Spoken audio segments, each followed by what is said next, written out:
So hi everyone. My name is Frances. I'm a planning graduate in the planning policy team, and I'll be presenting a brief overview on the local plan, where we are at the local plan and our next steps. So I'm being accompanied by my colleague Anna, who's also a planning graduate in planning policy. And at the end of the presentation, our colleagues Tim and Alex will be on hand to answer any questions. So yeah.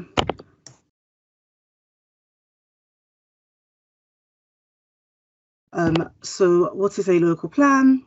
A local plan is a document that pretty much just sets out the vision for future development in a local authority.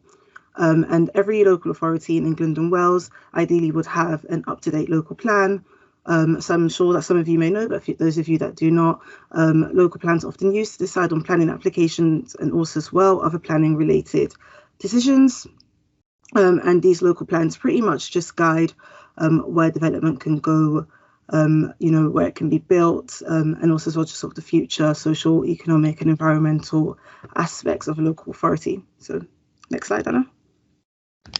So in terms of local plan progress, so this kicked off in December 2015 with consultation on issues and options, and since then there have been consultations on various drafts of the local plan. So currently right now we are undergoing another round of consultation. This is called the Regulation 19 consultation. This is our second round of Regulation 19 consultation, which has been informed by responses to the previous Regulation 19 consultation that happened about this time last year. So this consultation will run until 28th of November, and then after the 28th of November, we will then sort of collate all the responses. These will be considered, and then in December, we shall then submit the local plan to the Planning Inspectorate, and then from 2022, examination of the local plan will commence. And obviously, it's no secret, we are hoping that that will go smoothly. Next slide, please, Anna.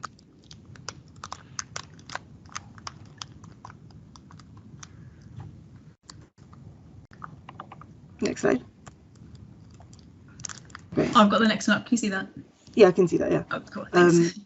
So I've sort of touched on it already, but in terms of just sort of a very sort of general overview of what the local plan seeks to achieve: sustainable growth, which basically will be focusing on areas where there is existing but also planned social and transport infrastructure. Also as well, a big aspect of this local plan is intelligent use of industrial land, especially where there's existing industrial activity. We would like this industrial activity to be intensified, which would basically free up land for other aspects of development, for example, housing or other social infrastructure. Next slide, please. So during this plan period, we would like to build over 44,000 new homes. We would also like the creation of 20,000 new jobs. We would like to promote Barking and Dagenham as the green capital of the capital. And also as well, we have divided up the borough into 7 distinct but also well-connected sub-areas. So a key feature of this local plan is high quality design. So in terms of high quality design, we would encourage applicants and also developers to undertake public consultations with the local community regarding high quality design. We would also require new developments to reinforce local identity and instill a sense of place. And also as well, we would like to sort of maintain the historic environment of the borough and protect conservation areas and also designated and non-designated heritage assets. Also another big part of the plan is housing. So we have to follow housing targets that are in the London plan. These have been set out by the Mayor of London. We obviously aim for all housing developments to obviously be with high quality and with a mix of unit sizes. Hello again. Sorry, it seems like somebody's microphone is on. If it's possible, if everyone could just sort of switch off their microphones because the sound is being picked up. Thanks. So yeah, as I was saying, we obviously promote high quality housing. Also as well, we don't want anyone to be left behind. So we would then need to meet the required number of pitches for the Gypsy and Traveller community, and also as well ensure that all new housing developments cater to older people and people that have disabilities. Again, which I've sort of mentioned before, but this plan also seeks to promote good economic development. We aim for 20,000 new jobs to be created during this plan period. And like I've mentioned before, we would want efficient use of employment spaces and industrial land. Next slide, please. And over to Anna now. Thanks. Thanks so much, Frances. I'm going to carry on to talk about infrastructure, transport and sustainability. So part of this local plan, really important, is ensuring the delivery of supporting infrastructure. So this plan also includes that planned growth will be supported by a range of social infrastructure, protecting existing facilities from inappropriate loss, while also ensuring that new developments provide appropriate social and community facilities. And we've developed, so part of the plan process, we developed an infrastructure delivery plan to support the local plan, which assesses and summarises the needs for physical and social infrastructure throughout the plan period and projected growth. And we will keep assessing this to make sure that our infrastructure needs are reviewed and will support the growth across the borough. In regards to the environment and natural environment, the local plan seeks to protect and enhance the natural environment, and will also seek to maximise the creation of new enhanced blue and green infrastructure. It will maximise the opportunity to deliver an improved network of green links to enhance across through walking, cycling and public transport. And we will also protect and enhance the borough's habitat and wildlife, including linking green spaces with ecological corridors. In regards to sustainability, the local plan will seek to promote sustainable infrastructure and transform the borough to become the green capital of the capital. That phrase is really important, the direction of this plan regarding sustainability. It will seek to create a clean, green and sustainable borough through the reduction of energy use, utilising low carbon heat and improving health and well-being. And will also support the reduction in carbon emissions, improve air quality, reduce waste and mitigate against the effects of flood and heat risk. I just quickly want to mention on the subject of the green capital, the capital, many thanks to Kate, Sustainability Manager. I've co-opted your slide here. But so in regards to Barking Dagenham's carbon footprint, Barking Dagenham, the carbon footprint baseline for 2018 was calculated to be 566, I think that's kilotons of CO2. So that's more than 28 million trees could capture. And the biggest energy contributors are homes, industrial, commercial and transport. So I believe retrofitting homes and making sure that homes reduce energy use is also an important part of this plan, as well as seeking to decarbonise industrial, commercial and transport. Although interestingly, a lot of our carbon emissions have been slowly declining over the last 5 years, which is quite good to see, but we need to keep that trend going.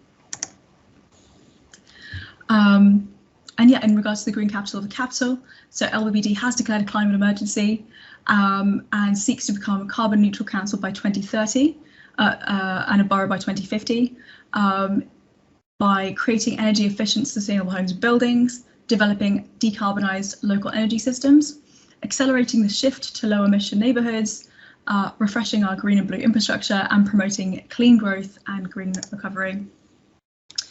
And moving on finally to delivering healthy and inclusive transport. As part of the local plan, it seeks to deliver a cohesive transport network for the whole borough that supports sustainable transport modes. It will seek to improve access to public transport across the borough into town centres, including identifying locations for new bus priority infrastructure and upgrading existing services. and it will explore the feasibility of wider strategic schemes to improve the A13, as well as potential future links across the river roading that aims to reduce severance and improve the local environment. And then just slightly more on transport priorities. Again, this is from our borough-wide transport strategy that's been developed in alongside the local plan to support our local plan goals. So the local plan again seeks to improve connectivity for the north and the south along the A13, improve bus, rail, river connections. Along with improved transport, we also seek to improve health for residents. That's through encouraging more active travel, cycling and walking, making that more appealing, and improving air quality by reducing congestion and reliance on combustion engine vehicles, improving road safety by introducing very significant 20-mile-per-hour zones and more school streets, and targeting congestion hotspots for reduction of traffic, as well as promoting cleaner transport through rollout of electric vehicle charge points, encouraging EV take-up, and just wider technology use. I won't spend too much on this because I think it's been covered in previous Lunch and Learns, but we, alongside the transport strategy, we've also developed a cycling and walking strategy to support the local plan, which is to encourage residents to choose active travel, proposes a cohesive network of safe cycling routes, identifies areas to improve walking conditions, and also sets out a plan for supporting initiatives, including cycle hubs, secure cycle parking, a bike share scheme to be developed in 2022, and cycle training and other promotional activities to encourage residents to cycle.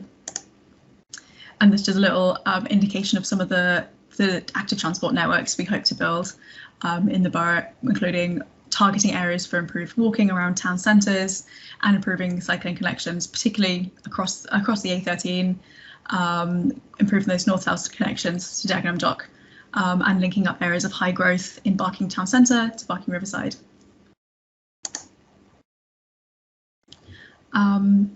I'll just mention the next steps. So finally, we encourage everyone to get involved and respond to the current consultation, the Regulation 19 consultation.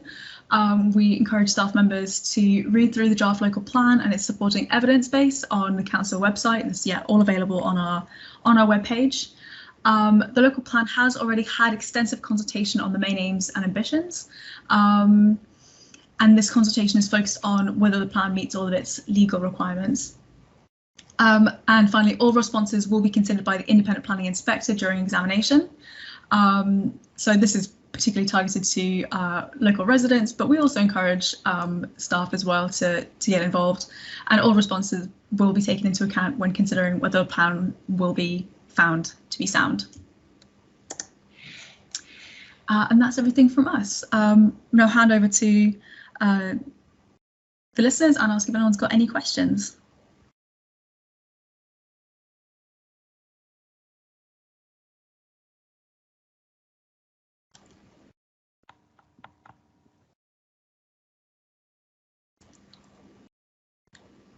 This is probably a good sign. There must be some questions out there. I know, I've got one. I've noticed there's an inclusion on that map about the lower Roding crossing, and how feasible is that, and how realistic are we gonna get a lower Roding crossing? Is that something you can answer? I think it is Tim or Alex potentially on the line to answer that question. We'll have to use our phone a friend option. I'll try and answer that one. Hi, it's Tim here. Yeah, the lower Roding crossing is an aspiration for the leader. The time we go and see him, he asked me where the plan is for the lower Roding crossing. It's something that is due to connect. The leader wants, and there's a reasonable case for it to cross the lower Roding to connect the developments of Barking Riverside, Creekmouth into Newham and the city airport. Unfortunately, the big issue with it is, of course, the cost and the the environmental constraints we have to do it, and the costs are about over 100 million. So it'd be a very big scheme. But what the leader wants us to do is actually to just have something, a scheme ready, a feasibility work that we can make the case for with with the mayor and government in the years to come. So yeah, it's all pretty exciting scheme, reasonable case. The leader wants it for general traffic, but I think in the current climate that's quite difficult, and it's most likely the case would have to be made around cycle and bus link, PT public transport link, rather than an alternative sort of route for the A13. But yeah, good. It's a good question. Right. Any more out there?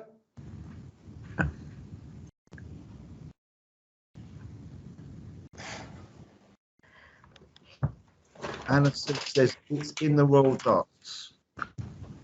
Yep. Okay. If anybody doesn't have any more questions, I'm thinking we're going to wrap it up there. I, for one, found that illuminating and informative. So thanks, Anna and Francis. And hopefully we'll see some real progression early next year, yeah? Absolutely.